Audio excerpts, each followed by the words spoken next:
नमस्कार। चलिए आज एक बहुत ही दिलचस्प और शायद थोड़ी अलग सी बात करते हैं, चुप रहने की ताकत के बारे में। ये एक छोटा सा बदलाव है, लेकिन इसमें हमारी जिंदगी को बदलने की जबरदस्त शक्ति है। तो तैयार हैं? चलिए शुरू करते हैं। वाह, ये तो सुनने में कितना बड़ा दावा लगता है ना? कि सिर्फ चुप रहना सीखने से आधी परेशानियां खत्म।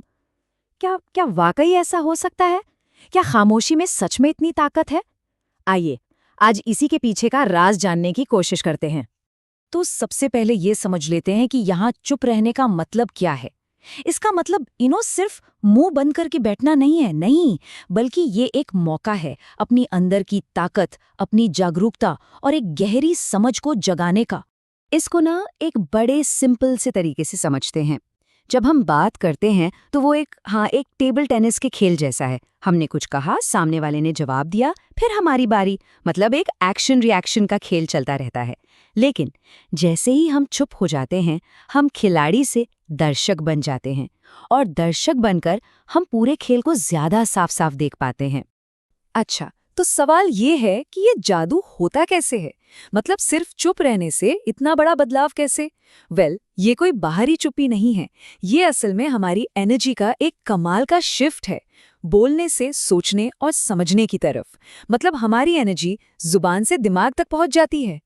जरा कल्पना कीजिए, किसी भी बातचीत में बस एक पल के लिए बोलने के बजाय एक कदम पीछे हटने का फैसला किया जाए। मतलब अपनी जुबान को, जो हमेशा एक्शन में रहती है, उसे थोड़ा सा ब्रेक दिया जाए। और बस यहीं पर असली खेल शुरू होता है। जब बोलने में हमारी एनर्जी खर्च नहीं हो रही, तो वो सारी की सारी एनर्जी वो कहाँ जाती है? वो जाती है दिमाग के पास। और तब दिमाग के पास पूरा टाइम होता है, पूरी जगह होती है उस सारी जानकारी को प्रोसेस करने के लिए। तब बातें सिर्फ कानों तक नहीं रहती, बल्कि दिमाग तक पहुंचती हैं, समझ में आने लगती हैं। ठीक है, ये सब सुनने में तो बहुत अच्छा लग रहा है, लेकिन इसको प्रैक्टिकली कैसे करें? असल में कैसे करें? इसका जवाब है देखने की कला में। और यकीन मानिए, ये उतना भी मुश्किल नहीं है जितना शायद लग रहा हो। देखिए, कितना कितना सिंपल है। कोई रॉकेट साइंस नहीं है, कोई मुश्किल टेक्निक नहीं। बस शांति से बैठना है, अपने आसपास देखना है और अपना रोल बदल लेना है। खिलाड़ी से दर्शक बन जाना है, बस। तो एक दर्शक बनकर हमें देखना क्या है? सिर्फ ये नहीं कि कौन क्या बोल रहा है, अरे नहीं, उससे कहीं ज्यादा। हमें शब्दों के पीछे की दुनिया देखनी है।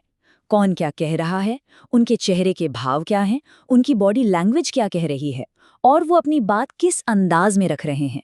ये सब मिलकर जानकारी का एक पूरा खजाना बनाते हैं, जो बोलने वाला इंसान अक्सर मिस कर जाता है। अच्छा, तो हमने ऑब्जर्व कर लिया, जानकारी भी इकट्ठी कर ली, लेकिन इस पूरी मेहनत का आखिर मकसद क्या है? इसका इनाम क्या है? देखिए, बात सिर्फ इन्फॉर्मेशन जमा करने की नहीं है।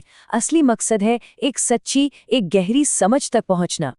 यहाँ एक बहुत ही कमाल का शब्द इस्तेमाल हुआ है, तौर तरीके। इसका क्या मतलब है? इसका मतलब है किसी भी इंसान का अपना एक पैटर्न, एक आदत, काम करने का, बात करने का, रिएक्ट करने का अपना एक खास अंदाज। और जब हम चुपचाप ऑब्जर्व करते हैं ना, तो यही तौर तरीके हमें बिल्कुल साफ साफ दिखाई देने लगते हैं। और बस यहीं पर सारी पहेली सुलझ जाती है।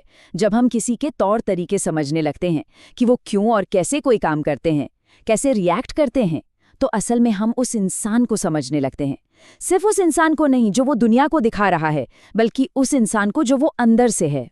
तो चलिए इस सारी बातचीत को एक सवाल पर खत्म करते हैं।